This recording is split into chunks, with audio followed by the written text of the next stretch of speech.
வணக்கம் மக்களே, welcome to our channel. இன்றைக்கி நாம் இந்த வீடியோவில் ஒரு புது கண்ட்ரியை தான் எக்ஸ்ப்ளோர் பண்ண போகிறோம். ஸோ இந்த வீடியோ வந்து ஒரு மாதிரி அனதர் விலாக், அனதர் கண்ட்ரி அப்படி தான் இருக்க போகுது. நம்ம எந்த கண்ட்ரிக்கு போக போகிறோம் அப்படின்னு பார்த்தீங்கன்னா, லித்வேனியா அப்படிங்கிற கண்ட்ரிக்கு தான் போக போகிறோம். இது வந்து ஒரு சடனாக பிளான் பண்ண ட்ரிப்பு. இடையில ஒரு பப்ளிக் ஹாலிடே கிடச்சிச்சு. ஸோ ஏன் இந்த பேங்க் ஹாலிடேவை நம்ம யூட்டிலைஸ் பண்ணக்கூடாது அப்படின்னு சொல்லிட்டு நான் வந்து பிளான் பண்ணி போகிறதுக்காக ஏர்போர்ட் வந்துட்டேன். ஸோ இந்த ட்ரிப்புக்கு வந்து எனக்கு எவ்வளோ செலவாச்சு அந்த மாதிரி டீட்டெயில்ஸ்லாம் வந்து நான் இந்த வீடியோவில் கண்டிப்பாக உங்கள் கூட ஷேர் பண்ணுவேன். இப்போது வரைக்கும் நான் எவ்வளோ செலவு பண்ணியிருக்கேன் அப்படின்னு பார்த்திங்கன்னா, இந்த ட்ரிப்போட மொத்த பட்ஜெட்டே நான் போட்டது வந்து ஒரு 200 யூரோக்குள்ளே தான். அதில் இப்போ வரைக்கும் நான் ஃப்ளைட்டுக்காக ஒரு 57 யூரோ செலவு பண்ணியிருக்கேன். அதாவது 60ன்னு வச்சுக்கோங்க ரவுண்டாக. அப்புறம் என்னுடைய ஸ்டேக்காக ஒரு 30 யூரோ. ஸோ ஒன் டே தான் நான் ஸ்டே பண்ண போகிறேன். ஏன்னா அந்த மாதிரி பிளான் பண்ணால் தான் என்னால் அந்த 200 யூரோக்குள்ளே ட்ரிப்பை முடிக்க முடியும். ஸோ பட்ஜெட் ரொம்ப முக்கியம் அப்படிங்கிறதுனால நம்ம வந்து ஒரு மாதிரி ஒரு குட்டியான ஒரு ட்ரிப்பு தான் போக போகிறோம். ஸோ ஜஸ்ட் ஒரு 2 நாள் 1 நைட் ஸ்டே பண்ணி அந்த சிட்டியை வந்து எக்ஸ்ப்ளோர் பண்ணிவிட்டு வர போகிறோம். ஸோ எப்படி இருக்குது அப்படின்னு சொல்லி பார்க்கலாம். வாங்க வீடியோக்குள்ளே போகலாம்.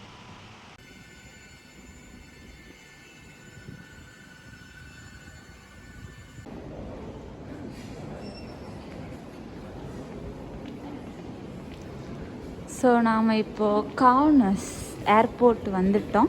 இது ஒரு இன்டர்நேஷ்னல் ஏர்போர்ட், லித்வேனியாவில் இருக்கக்கூடிய. இப்போ ஏர்போர்ட்டுக்கு வெளியில் போய் டிக்கெட் எடுக்கணும், இங்கேருந்து சிட்டி ட்ரெயின் ஸ்டேஷன் போகிறதுக்கு. ஸோ இதுதான் ட்ரெயின் ஸ்டேஷனுக்கு போகக்கூடிய பஸ்ஸு, ஏர் பஸ் அப்படின்னு சொல்லுவாங்க. பட் இங்கே எப்படி டிக்கெட் எடுக்கிறதுன்னு தெரில. நான் போய் டிரைவர்கிட்ட கேட்க போகிறேன். மக்களை இங்கே வந்து சும்மா நார்மலாக நம்மளுடைய டெபிட் கார்டு வச்சு டேப்பின் பண்ணால் போதும், கார்டிலேருந்து காசு டிடெக்ட் ஆகிடும். இப்போ எனக்கு வந்து இப்போது நான் சென்ட்ரல் ரயில்வே ஸ்டேஷன் போகிறதுக்கு 1.5 யூரோ டிடெக்ட் பண்ணியிருக்கிறாங்க. சடனாக என்னுடைய பிளானில் ஒரு சேஞ்சு. இப்போது நாம் காவ்னஸ்லேருந்து வில்னியஸ் போய்கிட்டு இருக்கோம் ட்ரெயினில். மக்களே, ட்ரெயினில் போய்கிட்டு இருக்கோம். நான் பேசுகிறது உங்களுக்கு தெளிவாக கேட்குதான்னு தெரியலை. ஸோ நாம் இப்போ வந்து வில்னியஸை நோக்கி போய்கிட்டு இருக்கோம்.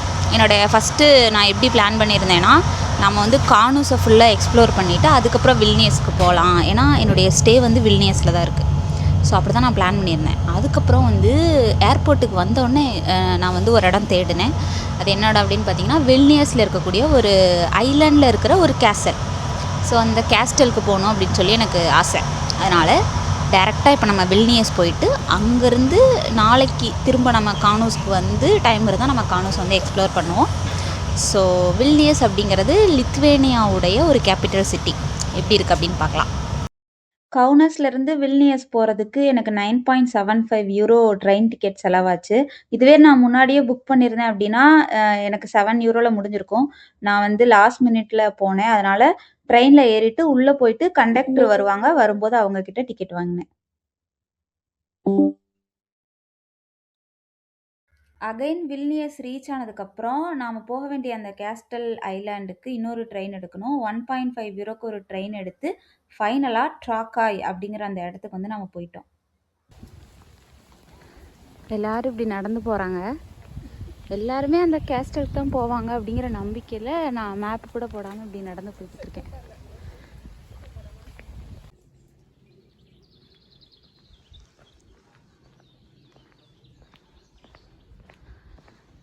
தேர்ட்டி மினிட்ஸ் நடக்கணும்.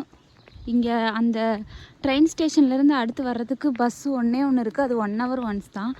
ஸோ எல்லாருமே இந்த மாதிரி நடந்து தான் போகிறாங்க. இந்த ஊரில் வந்து நம்ம ஊரில் எப்படி கிரிக்கெட்டோ அது மாதிரி பேஸ்கெட் பால், இங்கே எல்லாருமே பேஸ்கெட் பால் விளையாடுவாங்க. நீங்கள் இங்கே பார்க்கலாம், தண்ணிக்குள்ளே அந்த பேஸ்கெட் பால் கோல் போடுற அந்த இது வந்து செட் பண்ணியிருக்கிறாங்க. ஸோ தண்ணிக்குள்ளேயே விளையாடுவாங்க போல். அந்தளவுக்கு பேஸ்கெட் பால் கிரேஸ் இங்கே அதிகம். பிள்ளைங்க வந்து நடக்க ஆரம்பிக்கிறாங்களோ இல்லையோ பேஸ்கெட் பாலை கொடுத்து விளையாட சொல்லுவாங்க அப்படின்னு சொல்லி இதை காமெடியாகவும் சொல்கிறாங்க. லித்வேனியாவை பொறுத்த வரைக்கும் அதை வந்து நம்மளால் இங்கே பார்க்க முடியுது. பார்த்தீங்களா, இந்த மாதிரி போட் வந்து ரெண்ட் பண்ணிக்கிட்டு நாம் போட்லேருந்து கேஸ்டல் வியூ பார்க்கலாம். இவங்க இந்த ரைட்லாம் வந்து வச்சுருப்பாங்க.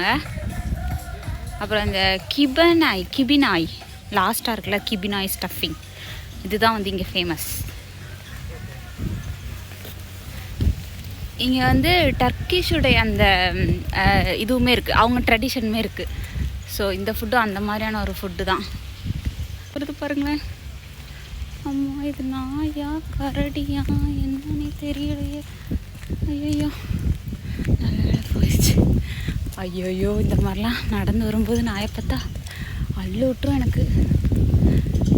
ஸோ இது கிட்டத்தட்ட நிறைய ஆக்டிவிட்டீஸ் இங்கே நடக்குது, கல்ச்சுரல் ஆக்டிவிட்டீஸும் நடக்குது இந்த ஏரியாவில். நம்ம கேஸ்டலுக்கு போகணுன்னா எந்த சைடு போகணும் அப்படிங்கிறதெல்லாம் இங்கே வந்து பார்த்துக்கலாம். ஃபோட்டோ ஷூட்டுக்கு எப்படி ரெடி பண்ணியிருக்காங்க பாருங்களேன். இது வந்து ப்ளூ கலரில் ஸ்க்ரீன் அதில் கட்டி விட்டு மரத்துக்கு கீழே.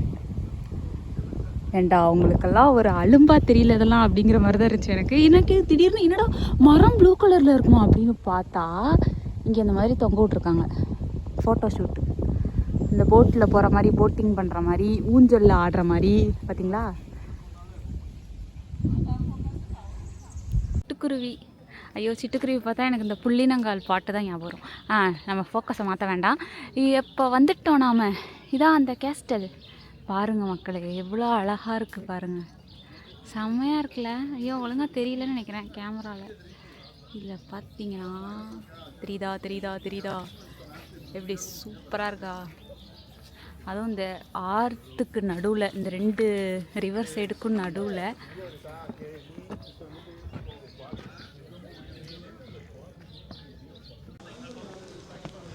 அநியாயத்துக்கு அழகாக இருக்குது இந்த இடம்.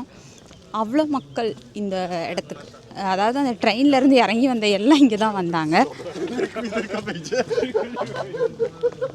அங்கே பார்த்தீங்கன்னா பார்ட்டிலாம் நடக்குது, போட்லேயே வந்து இந்த மாதிரிலாம் பண்ணுவாங்க. ஸோ அதெல்லாம் நடக்குது. மற்றபடி இந்த கோட்டை பற்றி சொல்லணும் அப்படின்னா, இந்த கோட்டை வந்து இந்த ரஷ்யா ஸ்வீடன் போர் நடந்தப்போ தான் ரொம்ப சேதமாக இருக்குது. அதாவது ஜெயிலாக யூஸ் பண்ணியிருக்காங்க. ஜெயில்னாலும் நார்மல் ஜெயில் கிடையாது, எல்லா கைதிகளும் இருக்கக்கூடிய ஜெயில் கிடையாது. ரொம்ப பெரிய தப்பு பண்ணிட்டு இல்லைன்னா ரொம்ப பெரிய அதிகாரிகளாக இருந்து அவங்க வந்து ஜெயிலுக்கு வருவாங்க இல்லையா, அவங்க மட்டும் இருக்கிறதுக்காக இதை வந்து யூஸ் பண்ணியிருக்கிறாங்க. இப்போ வந்து இதை வந்து ஒரு கோட்டையாக எல்லா அதை பற்றின விஷயங்கள்லாம் வச்சு, மியூசியம்லாம் வச்சு இதை வந்து வச்சுருக்குறாங்க.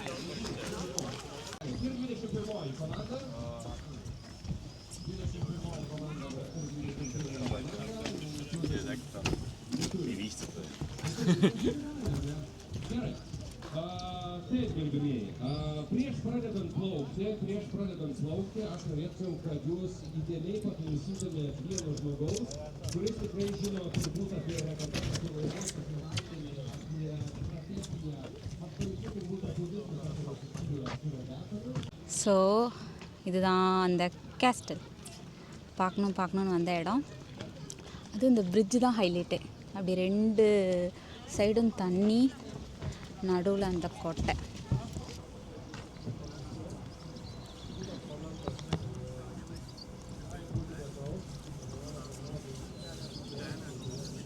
You can. Yeah. No problem. Thank you.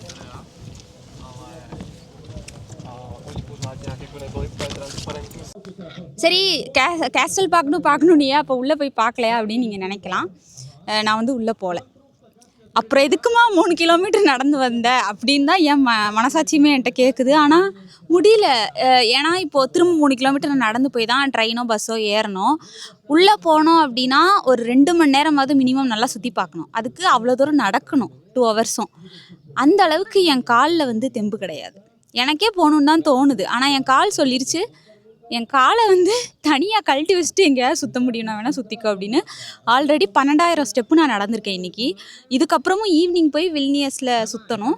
So அதனால் இதுக்கு மேலே நம்மளால் முடியாது அப்படின்னு சொல்லி நான் இந்த இடத்துல இருந்து கிளம்புறேன். நாம் வந்து திரும்ப யூட்டன் எடுத்து வில்னியஸ்க்கே போகிறோம். ஸோ இவ்வளோ தான் ட்ராக் ஹாய். எனக்கு ரொம்ப பிடிச்சிருந்துச்சி. ஒரு அருமையான ஒரு நேச்சர் வைப்பாக தான் இந்த ஊரே ஸ்டார்ட் ஆகிருக்கு. நல்லாயிருக்கு. இந்த மாதிரி வீடுகள் தான் நான் சொன்னேன். நம்ம ஊரில் எப்படி இந்த ஓடு, அப்புறம் இந்த ஆஸ்பட்டாஸ்ன்னு சொல்லுவோம்ல, அந்த இதெல்லாம் போட்டிருக்காங்க. ஸோ இது வந்து நாம் பஸ்ஸில் வரும்போது பார்த்த சிட்டி வீடுகளை விட கொஞ்சம் டிஃப்ரெண்ட்டாக இருக்குது. எல்லாமே மரக்கட்டை தான் மோஸ்ட்லி. ட்ராக்கோயுடைய ஃபேமஸான லோக்கல் ஃபுட்டு கிபினின் அதுதான் நான் லஞ்சுக்கு சாப்பிட்டேன். சிக்கன் ஸ்டஃப்டு நான் வாங்கியிருந்தேன். அது டோட்டலா எனக்கு ஒரு 11 யூரோ செலவாச்சு. அதுக்கப்புறமா அங்கருந்து வில்னியஸ்க்கு 4.5 யூரோக்கு பஸ் டிக்கெட் எடுத்து நான் வந்து வில்னியஸ் ரீச் ஆயிட்டேன். வில்னியஸ் வந்ததுக்கப்புறம் நான் எங்கெல்லாம் சுத்தி பார்த்தேன், என்னலாம் பண்ணேன் அப்படிங்கிறத நெக்ஸ்ட் வீடியோல உங்க கூட ஷேர் பண்றேன். அந்த வீடியோவ பார்க்கணும் அப்படின்னு நினைச்சீங்கன்னா, மறக்காம நம்ம சேனல சப்ஸ்கிரைப் பண்ணுங்க.